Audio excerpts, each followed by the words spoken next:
So I've been promising to talk about this thing called the modular view of the mind, or the modular model of the mind, and I've suggested that maybe it could answer the big question, which is, if the conscious self is not the thing that's directing behavior and directing our thought, well then what is doing that job? And the answer that comes from the modular view of the mind is nothing in particular.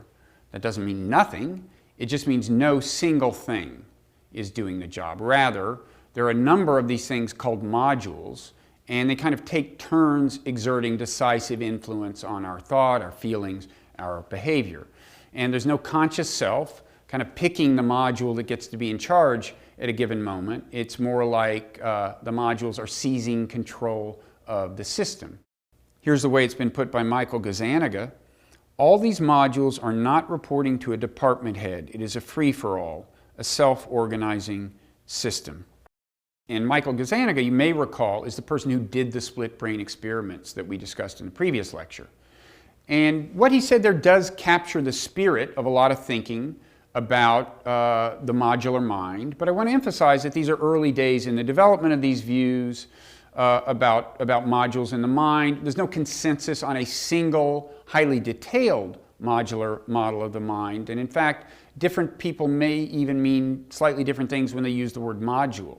So I want to spend a couple of minutes just looking at different things that the term module can mean by way of clarification. The emphasis on modules took shape back at the beginning of what you might call modern evolutionary psychology during the 1980s, because there were critics of evolutionary psychology who were saying, why do you need to talk about the role of genes in shaping the human mind? I mean, the human mind is just basically a blank slate. Think of it as a general purpose learning machine. It comes into the world with very little in the way of contents, and then it gets filled up through learning, these generalized learning processes, and then you have a mature brain and you're done. And the evolutionary psychologists said, no, you have to have a lot of specific kind of built-in functional mechanisms. And here they got some support from artificial intelligence, because AI had been learning since really the late 50s or 60s how hard it is to design into machines even functions that we kind of take for granted, mental functions that seem to us relatively simple, like facial recognition. We don't spend a lot of time puzzling over how we manage to recognize people's faces. It seems to just happen. But these people in artificial intelligence had found that to get a computer to do something like that, you need to build a lot of very highly specialized software. And the evolutionary psychologist said that's the reality of it. As the brain has evolved over time, a lot of specific equipment has been added by natural selection. And they came to use a metaphor for this, the Swiss Army knife. The idea was just that, look, just as a Swiss Army knife has different blades for different functions, the human mind has different modules to perform different tasks. And to that extent, the metaphor is valid, but I think that the metaphor has cons as well as pros. And in fact, I think there are so many ways in which modules aren't like the blades of a Swiss Army knife that the way I like to use the metaphor is to drive home the senses in which it's misleading. So I'm going to quickly list 3 senses in which modules are not like the blades on a Swiss Army knife. First of all, if you look at the blades on this knife, each blade occupies a particular part of space. It's very well defined. Whereas modules are not so localized. It's not like my facial recognition module is like right here and nowhere else. It probably draws on other parts of the brain. And in some cases, we know this for a fact.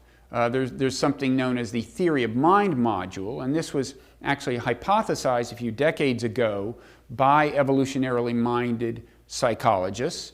And the idea is that this is the machinery that lets us infer what people are thinking or feeling based on what they say, how they act, their body language, their expressions. And this idea has picked up a lot of support. In fact, it increasingly looks as if with autism, one of the things that is happening is that this theory of mind module is not functioning normally. And they've done brain scans of people while they're performing, theory of mind tasks, trying to infer what people are thinking. And it turns out that there is an identifiable part of the brain that seems to get active when people are doing this, but it's no one part. It's a distributed network across the brain. So modules are not these localized things.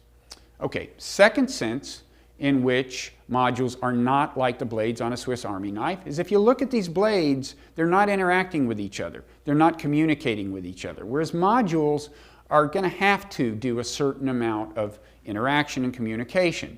So, for example, if you see somebody you know, well, your knowledge of them is probably going to be fed into the theory of mind module as you try to interpret anything that they now do or say.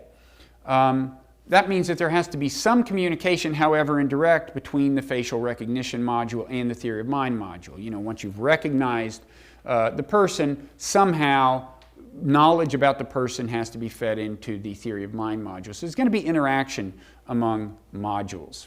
The third sense in which the blades on a Swiss Army knife are not like modules is if you look at these blades, they are all just tools, right? If there's no user, if there's no person who decides how they're going to be used, they just sit there and don't do anything. They don't do anything at all by themselves.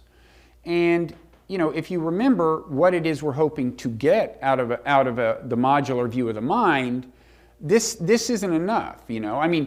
Surely there are modules like this that are mere tools, but we're going to have to find some modules. If this theory is going to deliver what it promises, we're going to have to find some modules that are more than just tools. Modules that determine how we behave, what we think, what we say, because after all, that's what we now think of the conscious self as doing. So if these modules can collectively perform the task we think the conscious self is performing, then some of the modules are going to have to be more than tools. They're going to have to mobilize some of the modules that are tools, like the facial recognition module, right? As you walk down the street, after all, there's a number of faces you could look at to see if you recognize them. Well, something has to decide which faces. Are you looking at men, women, old people, young people? Who are you going to focus on? And then if you see somebody that you know, how are you going to react to that person? Okay, decisions have to be made, and if they're not being made by the self, and the modular theory of the mind is going to explain how they are made, we're going to have to find some modules that are more than mere tools. So that's a question we're going to turn to in the next segment. We're going to start looking at some things that look like modules and could perform some of the tasks that we think of the conscious self as performing. And if we can find enough of these modules and kind of figure out how they work, maybe we'll wind up having no explanatory need for a kind of CEO conscious self at all.